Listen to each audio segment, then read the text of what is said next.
So when I'm thinking, Robert, when I'm thinking concert movies, I'm thinking of The Last Waltz. I'm thinking of Rattle and Hum. I'm thinking of, Through the Meadow with Metallica.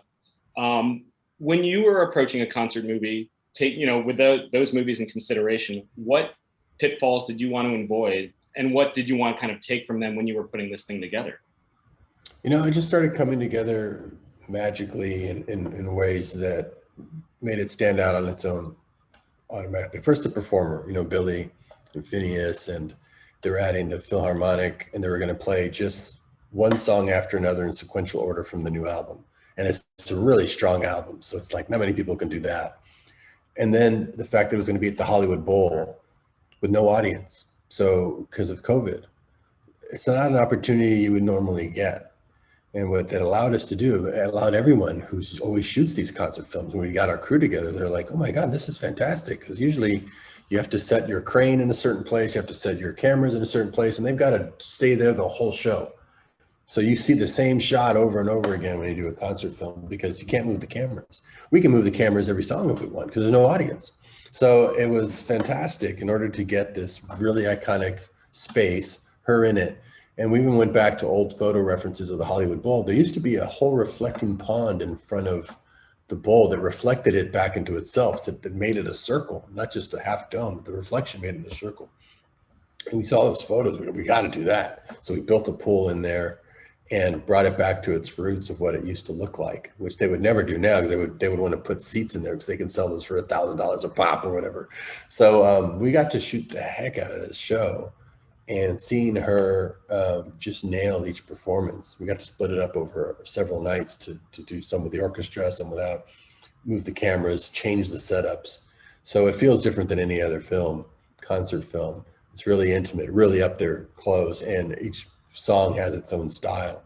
And then I motion captured her to do this animated journey through classic Hollywood, to interweave within the songs. So that makes it, very unique as well, and its own experience. We wanted to do something beyond a concert film, and that really ended up working so well. Well, and she's been public about this and how this has informed her creative process or just her entire life. But, Billy has synesthesia, and I was wondering if that had informed how you staged the shots and how you staged the songs based on that condition. No, I mean, we based the songs basically just right off the album sequencing. I mean, it's exactly the same sequence as the album. We might have shot it in a different order based on when the orchestra, which days we had the orchestra, because some songs have the orchestra, some do not. So we would shoot all the orchestra ones together. So yeah, it was really more about production considerations than anything. She's a champ, though. I mean, I was so impressed with her and Phineas and just our whole family. It's kind of how I got introduced to them. My daughter was a huge Billie Eilish fan since she was 13.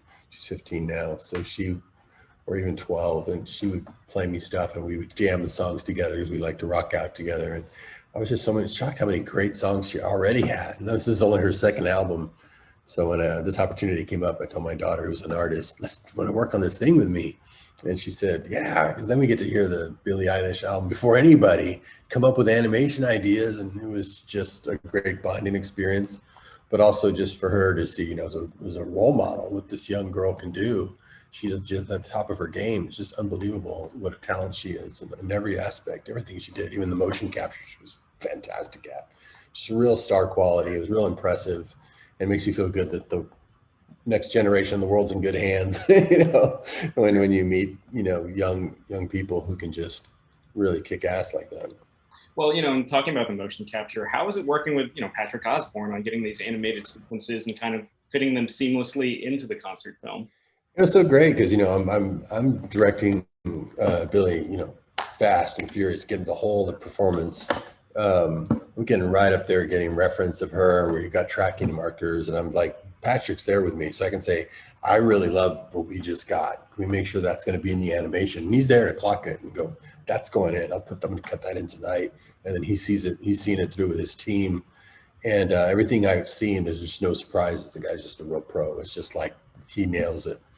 And it looks fantastic. So, and on such a short schedule. It's funny because I'm used to the movie world where I'd like to move fast in the movie world, but still that's just not fast enough even for the music world. Music world moves super fast. They would just not have the patience for how slow movie business usually is. So everything is just done in a rapid, at the speed of thought pace, which captures magic. You know, it really does. And that's what I loved about the whole show and their approach. And that's why I like working with musicians so much, because that energy is infectious, but it also gives. You don't have enough time to think about something, overthink something.